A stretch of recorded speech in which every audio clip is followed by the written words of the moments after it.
अगर कोई इंसान किसी बीमारी की वजह से मरता है तो अक्सर लोग कहते हैं कि होनी को कौन टाल सकता है, ये तो भगवान की मर्जी थी। लेकिन सोचकर देखो दोस्तों, अगर कोई इंसान खराब क्वालिटी दवाइयों की वजह से मरता है तो क्या आप इसे भगवान की मर्जी कहोगे? इमेजिन करके देखो, अगर सरकारी रेगुलेटर्स किसी कंपनी की खराब क्वालिटी की दवाइयों को इग्नोर कर देते हैं और उसकी वजह से लोग मारे जाते हैं, सुनकर लगेगा कि ये किसी डार्क पॉलिटिकल थ्रिलर फिल्म का प्लॉट हो। लेकिन अफसोस, ये सच्चाई है दोस्तों। इस रिपोर्ट को देखो जिसे हेल्थ रिपोर्टर प्रियंका पुला ने लिखा था और इसे पब्लिश किया गया था लाइव मिनट में दिसंबर 2021 में। ये रिपोर्ट हमें 9 मई 2021 का एक किस्सा सुनाती है। देश में कोविड की सेकेंड वेव आई हुई थी। उत्तर प्रदेश के चिरंजीव हॉस्पिटल में काम करने वाले एनेस्थीसियोलॉजिस्ट जितेंद्र पाल को एक कॉल आती है नर्सिंग स्टाफ से। कॉल पर इन्हें बताया जाता है कि 2 पेशेंट्स में बड़े अजीबोगरीब सिम्टम्स देखने को मिल रहे हैं। बुखार के मारे वो कांप रहे हैं और अचानक से उनका ब्लड ऑक्सीजन लेवल बड़ी तेजी से नीचे गिर गया है। इन दोनों पेशेंट्स को एंटीवायरल दवाई रेमडेसिविर का पहला शॉट दिया गया था और ये रिएक्शन सिर्फ 1 घंटे के बाद उनमें देखने को मिला।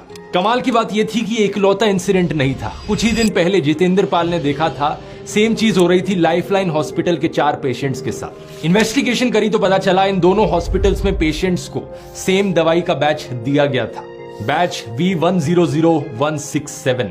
इसे गुजरात की कंपनी जाइडस कैडिला के द्वारा मैन्युफैक्चर किया गया था। इस दवाई को उत्तर प्रदेश की सरकार ने प्रोक्योर किया था इस कंपनी से, लेकिन जैसे ही डॉक्टर्स को पता चला कि पेशेंट्स में रिएक्शन देखने को मिल रहे हैं, डॉक्टर्स ने इस बैच की दवाई को यूज करना बंद कर दिया। डॉक्टर्स ने फैमिलीज को बताया कि वो कोविड पेशेंट्स के लिए एक दूसरे ब्रांड की दवाई इस्तेमाल करें।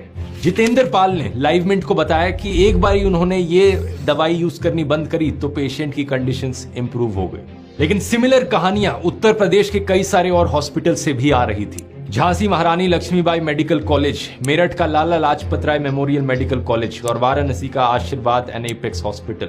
7 और 9 मई के बीच डॉक्टर अनुज कुमार जो एक और हॉस्पिटल में काम कर रहे थे, उन्होंने भी सेम चीज रिपोर्ट करी। 5 पेशेंट्स जिन्होंने इस कंपनी की रेमडेसिविर खरीदी थी V100156 बैच की, उन्हें अचानक से फीवर हो गया और सांस लेने में प्रॉब्लम होने लगी। डॉक्टर अनुज कुमार ने बताया कि इवन दो कोविड के सिम्टम्स सिमिलर थे, लेकिन यहां पर यह बताना काफी आसान था कि दवाई की वजह से पेशेंट्स को प्रॉब्लम हो रही थी। कुछ ही दिनों बाद बाकी और स्टेट से भी ऐसी खबरें आने लगी। राजस्थान, महाराष्ट्र, गुजरात, बिहार, पेशेंट्स रेमडेसिविर लेने के बाद और बीमार पड़ जा रहे थे। इन सभी दवाइयों के बैचेस एक दूसरे से काफी सिमिलर थे। V100153, 156, 166, 167, 170 या फिर L100148। इन सभी केसेस में एक ही कंपनी ने इन दवाइयों को मैन्युफैक्चर किया था, कैडिला। सरकारी ओन्ड प्रोक्योरमेंट कंपनीज थी जिन्होंने इन दवाइयों को खरीदा था। ढेर सारे हॉस्पिटल्स ने इस चीज को लेकर आवाज उठाई, लेकिन उत्तर प्रदेश, राजस्थान, महाराष्ट्र और गुजरात के स्टेट रेगुलेटर्स ने ज्यादा कुछ किया नहीं। सिर्फ बिहार के रेगुलेटर ने यहां पर एक रेड फ्लैग रेज किया।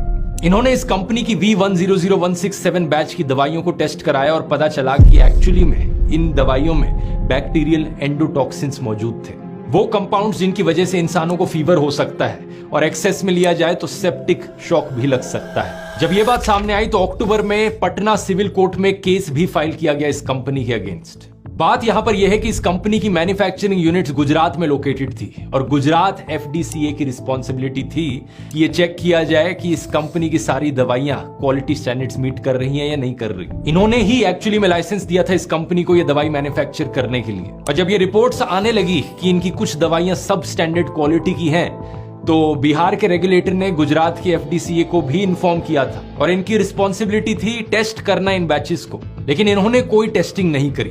Joint commissioner of Gujarat regulatory lab ने मिंट को बताया कि जो खराब दवाइयों के बैचेस थे वो इनकी लैब में कभी पहुंच ही नहीं पाए टेस्टिंग के लिए। गुजरात FDCA के कमिश्नर से बार बार सवाल किया गया कि इनके डिपार्टमेंट ने दवाइयों की टेस्टिंग क्यों नहीं करी, लेकिन सवालों का कोई जवाब नहीं आया।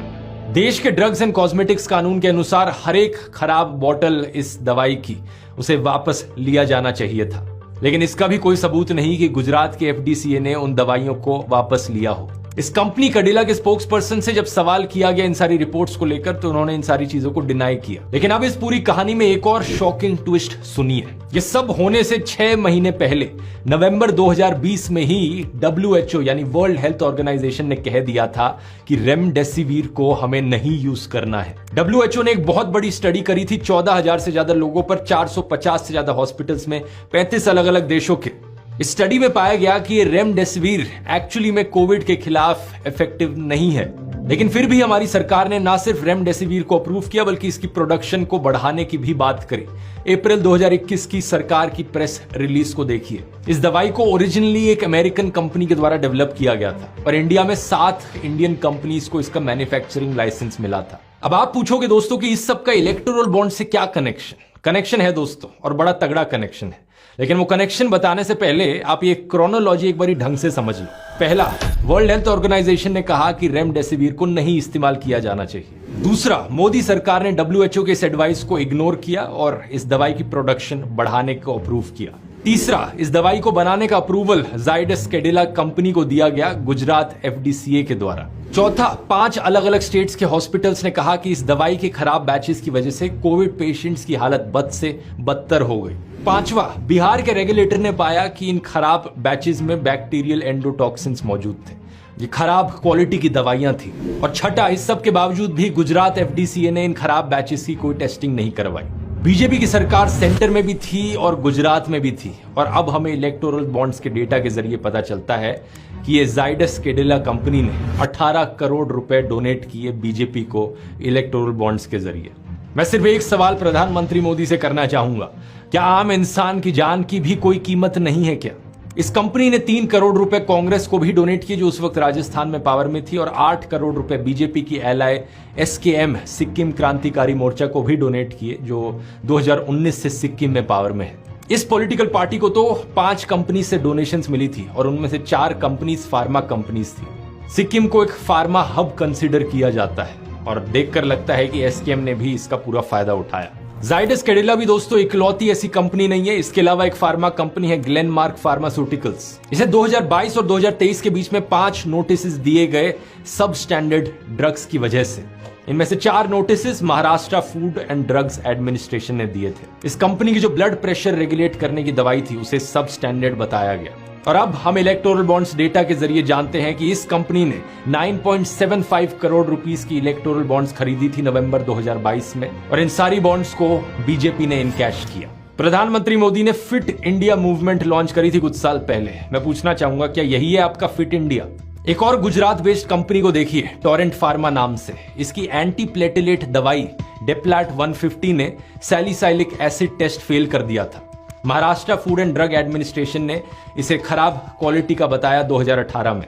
अक्टूबर 2019 में अमेरिका का जो फूड एंड ड्रग्स एडमिनिस्ट्रेशन है उसने इस कंपनी को वार्निंग दी कि बार बार इनकी क्वालिटी रिलेटेड फेलियर्स हो रहे हैं इनकी मैन्युफैक्चरिंग यूनिट में। और आगे क्या देखने को मिला? मई 2019 और जनवरी 2024 के बीच में इस कंपनी ने 77.5 करोड़ की इलेक्टोरल बॉन्ड्स खरीदी। इसमें से मेजॉरिटी पैसा 61 करोड़ रुपीस बीजेपी के पास गया। अमेरिका तक ने जब इस कंपनी की दवाइयों को लेकर वार्निंग दी थी तो इंडियन अथॉरिटीज को कम से कम इंस्पेक्शन तो करना चाहिए था, लेकिन गुजरात में मौजूद बीजेपी की सरकार ने कोई एक्शन नहीं लिया। एक और मेजर फार्मा कंपनी सिप्ला को 4 शो कॉज नोटिस मिले उनकी दवाइयों को लेकर। अगस्त 2018 में जब एक इंस्पेक्शन किया गया तो इस कंपनी का एक RC कफ सिरप था जो स्टैंडर्ड्स मीट नहीं कर पाया। जुलाई 2021 में इसे नोटिस मिले 2 बार अपनी रेमडेसिविर दवाई को लेकर। इसमें पाया गया कि इनकी रेमडेसिविर दवाइयों में रेमडेसिविर की सफिशिएंट क्वांटिटी ही मौजूद नहीं थी। अब हमें क्या पता चलता है? इस कंपनी ने 39.2 करोड़ रुपीस की इलेक्टोरल बॉन्ड्स खरीदी, जिसमें से 37 करोड़ रुपीस चंदा बीजेपी के पास गया और 2.2 करोड़ रुपीस चंदा कांग्रेस के पास गया। जिस टाइम पर इस मुंबई बेस्ड कंपनी ने अपनी बॉन्ड्स खरीदी थी उन डेट्स को देखकर भी आप क्रोनोलॉजी समझ पाएंगे। जुलाई 2019 और अक्टूबर 2019 में इस कंपनी ने इलेक्टोरल बॉन्ड्स खरीदी, लेकिन नवंबर 2019 में बीजेपी पावर से हट जाती है और उद्धव ठाकरे महाराष्ट्र के नए चीफ मिनिस्टर बनते हैं। ये चीफ मिनिस्टर बने रहते हैं जून 2022 तक। उसके बाद बीजेपी की कोलिशन सरकार दोबारा से बनती है और फिर हमें क्या देखने को मिलता है? इस कंपनी ने नवंबर 2022 में दोबारा से इलेक्टोरल बॉन्ड्स खरीद लिए।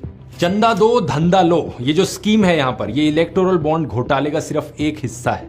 आपको लगेगा कि चलो क्या जा रहा है हमारा, किसी कंपनी ने चंदा दे दिया और उसे धंधा मिल गया, उसके बदले बाकी कंपनियों का नुकसान हुआ, हमारा क्या जा